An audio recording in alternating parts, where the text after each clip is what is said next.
Sa lungsod naman ng Quezon City, mas malawak na pagsagip sa mga pagkain ang isinasagawa.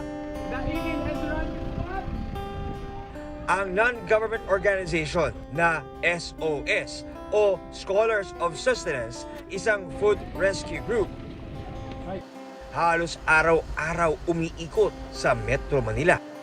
Kabilang sa kanilang mga iniikutan ay ilang mga hotel tulad ng Grand Hyatt Manila. Kinukuha nila mula rito ang mga pagkain na itinuturing ng food waste pero pwede pang pakinabangan. Umiikot rin sila sa mga cafe sa Taguig, Maynila at Makati. So sa SOS meron kaming 10-8-1 concept, no? So merong 8 billion na tao sa buong mundo. And then 1 billion nagugutom.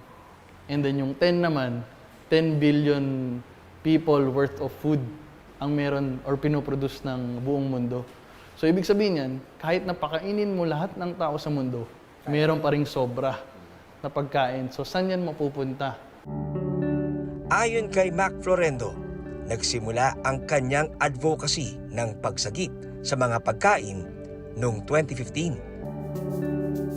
Gamit lang ang bisikleta, umiikot siya sa mga food business sa Dumaguete para kunin ang mga pagkain natira na pwede pang lutuin at makain ulit. Nagsimula ako lang mag-isa. So I talked to our university cafeteria kung may sobrang food. Umikot ako sa mga public markets and chinek ko kung saan napupunta talaga yung mga sobrang food or hindi nabentang food, mga bakery.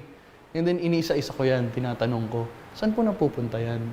Ang sagot dyan, tinatapon. So may first, meron pala talagang sobrang food. Or may mga food pala talagang tinatapon. Pangalawa, syempre alam naman natin, sobrang daming nagugutom sa Pilipinas.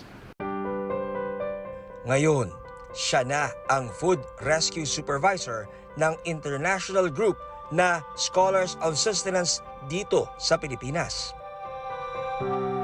Mula sa bisikleta, truck na ngayon ang gamit nila sa kanilang food rescue operations.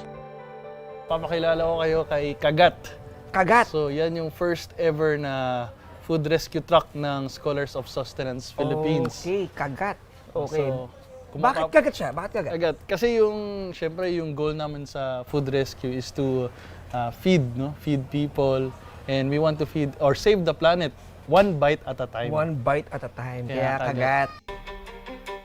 Sana rin mas dumami ang mga tulad ng Scholars of Sustenance di lang sa Metro Manila, kundi pati sa ibang bahagi ng bansa para masagip ang mga sobrang pagkain sa mga establishmento at maiabot sa mas nangangailangan.